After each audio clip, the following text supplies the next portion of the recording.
Hey everybody, welcome back to the channel. Welcome back to the basement. Today, we're going to be taking a closer look at a new locomotive to my collection, as you can see from the title of the video and the thumbnail, as well as the video that probably premiered last week or earlier this week. I have acquired my first Proto 3 steam locomotive, my first MTH steam locomotive, and it's an articulated Camelback, the 0880 Angus, in the Erie road name from MTH. Let's check it out together right here on Chris's Trains and Things.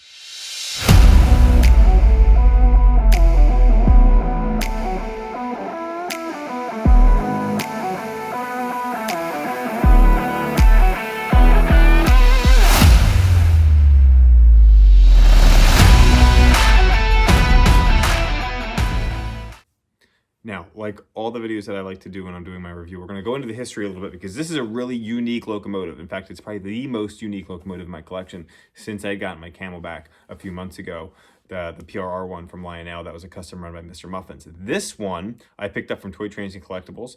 My trip on February 5th on that Saturday, which was just a couple weeks ago when this is premiering. But on that trip, we found this in a collection they had just acquired. And it's pretty long story, but we're going to get into it later on. But first, let's talk about the prototype of this engine because it is so unique, and there was only 3 of these made for the Erie Railroad. So let's dive into that, get a closer look. We'll talk about the model, and then we are going to run this beauty around the layout and all the cars that came with it, because not only was this just the locomotive, it is actually one of the MTH specialty sets. So it comes with the coal hoppers and a caboose also. So we're going to take a closer look at those as well. Let's go check them out. So this engine, which we're going to refer to in 3 different names. First of all, it's a 0880. It's also dubbed the Angus, and it was designated the L1 for Erie. So we might be using those names interchangeably. So the Erie L1 was built by Alco in 1907. Erie had 3 of them built, numbered 2600, which is the one that you see here, 2601, and 2602. These were the only articulated Camelback locomotives ever built. And in 1907, the 0880 was actually the largest locomotive ever built at the time. Weighing in at 410,000 pounds, these things were behemoths with 94,000 pounds of tractive effort. Wait. Hang on one second. I got to interrupt you. Or interrupt me. Can we just take a moment to just look at this engine? I mean, we're doing a history lesson, which is great because this has a really, really unique history. But the detailing on this model is just incredible. And I'll get to the model in a minute and when it came out and all that fun stuff. But these cylinders are massive, and those massive cylinders ended up being one of the downfalls of this locomotive because they sucked up so much steam power that it would actually, the engine would run out of steam. We've got a sand dome here on the front for a front set of drivers, and then we've got all this piping detail that MTH put into this thing. I mean, just incredible amount of detailing. We've got the ropes there for the whistle and the bell. Just unreal detailing from MTH on this locomotive. And I just had to stop myself from going on about the history of this Angus 0880 for just a hot second to just point that detailing out. So anyway, let's get back to it. Now, Angus is such a strange name. Where did that come from? Well, the name Angus, as it became known later on, was after Angus Sinclair, who's the publisher of Railway and Locomotive Engineering, which was a periodical, and later published a book titled Development of the Locomotive Engine. So I don't know the connection between him and this locomotive. Perhaps he helped design, I don't know. I didn't do too much more research into that, but I thought that was an interesting connection of why this is dubbed the Angus. Angus Sinclair. Do I look like an Angus? Could I get away with that if I changed my name to Angus? Angus's Trains and Things. Doesn't have quite a ring to it. Right, now, let's get back. The 0880 was developed actually for pusher service between Port Jarvis, New York, and Susquehanna, PA on the Erie line. And, you know, it could handle the steep grades that the Erie Railroad went up with those giant cylinders that you see here. Now, what is pusher service? Because that's certainly interesting. Well, just like it sounds, pusher engines would actually push a train from the rear to assist the locomotive, the lead locomotive, at the front up steep grades. This would provide some added power, but also reduce the stress on the lead locomotives, gearing, and the knuckle couplers on all the cars themselves. If a locomotive is going up a steep grade, there'd be a lot of stress on those couplers and they could break or pop open. And that would cause an issue down the road or down the line, if you will. So pusher service engines are actually still used today, and now with technology that we have in modern diesels, the pusher engines are actually unmanned units that are just powered or controlled electronically, where back in the day, obviously these steam engines didn't have that type of technology, so they would be manned engines that would be in the back pushing. On the model here, the front has a proto-coupler also to simulate the use that it would have of pushing engines or providing pusher service. So instead of having a dummy O scale coupler, it's got the actually proto O gauge coupler on the front. Now, there's many distinguishing features on the 0880. However, like the smaller Camelbacks, the large Wooten firebox that you see stands out. Just like the smaller Camelbacks, the Angus was fired using anthracite coal, which is cheaper and was much more readily available in Erie and the Reading Railroad areas. Anthracite burns slower, and therefore the firebox grate needs to have a larger area to produce the same heat and efficiency of a smaller firebox that would use bituminous coal. Now, if you think about the size of this firebox, there's going to be a lot of areas where the coal needs to get spread out to. So let's take a look at the backhead. So the backhead area has two firebox doors. Now that doesn't mean there were two firemen on a Camelback or an Angus like this, which was actually a myth. Some people thought there would be two firemen because there's two fire doors, but actually there's only one. The reason they had two doors was to make sure that there were no blind spots in where the coal was spread out over the grate in the firebox. Now, as I said, these were built in 1907. They were actually rebuilt by Baldwin in 1921.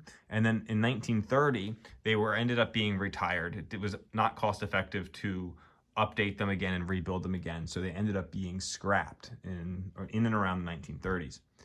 Now, let's turn our attention to the model that we see here. This model was produced by MTH in 2011. It's a Premier Line tooling that was part of a specialty set.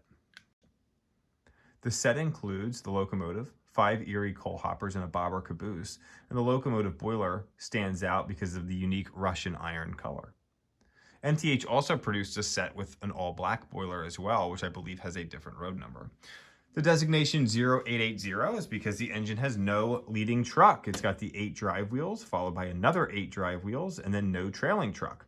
Since the Angus was used in pusher service, as I mentioned before, it's got that proto-coupler on the front and the rear, and this model features stack steam, PFA, announcements, and all the features you'd expect from a Proto 3 engine, keeping in mind that this was developed in 2011. So it's not going to have that new whistle steam that we see on our newer Proto 3 engines. But it does have a quillable whistle, which is nice using the DCS remote. Now, only time will tell what happened with this tooling. Did Lionel acquire it? Did Atlas? Does MTH still hold the tooling? It's one thing that I can say for sure is that the triplets and this are both on my wish list, and I'm very happy to have added this to my collection. Now, as I had mentioned in my video from Toy Trains and Collectibles, that visit, when I opened this up, I was expecting this to actually be black. The number on the shipper box said, we looked it up, and it was going to be the black version. We didn't take all the boxes out of the shipper. Inside that, the purple box actually has the correct number for the one with Russian iron. This is the one that was on my wish list, and I was elated when I opened it up to see that it was actually the blue color. Now, typically what I do when I do those unboxings is actually unbox it on video, and I just speed up the time. I didn't do that today because there's been lots of publicity and some posts on some of the forums about that people don't like seeing the unboxings. They don't understand the point of that. So, and I understand, it's kind of something maybe most people would skip over. So I didn't film it, and had I filmed it, I would have actually called my reaction. So, shame on me. Lesson learned. But this is awesome. It's beautiful. So, as I said, I got this from Toy Trains and Collectibles. They have a slew of MTH engines that they've recently acquired in a collection. I mentioned that before. So, if there's anything that you're interested in, specifically lots of Norfolk and Western diesels, heritage units.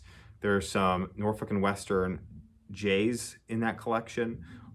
Great engines. They don't have them necessarily in the store. They might still have them in storage. So give them a call and see if it's on the list. They have a list that's inventoried of the things that were in the collection they've recently acquired. So give them a call, let them know that you're interested in some of the things in that collection and you'd like to see the list, or maybe just give them an item number or an engine and see if they have it. Lots of Proto 2, lots of Proto 3. We could have spent all day there looking through that list and seeing what we wanted to go track down and find. So give them a call. Tell them that I sent you. Chris from Chris's Strange and Things sent you. Call Dan and Hope down there. They will help you out. I guarantee it. So you don't want to hear me anymore. Let's run this around the layout and and enjoy it. Thank you so much for making it this far. I'm not going to see you again in this video. Hit that like button for me, subscribe. I appreciate all of you all the time. So let's go ahead and fire this thing up. We'll listen to it and send it around the lab.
Check the water level while I look at these orders.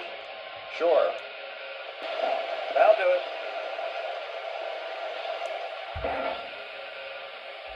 The tank is top off and I oiled around.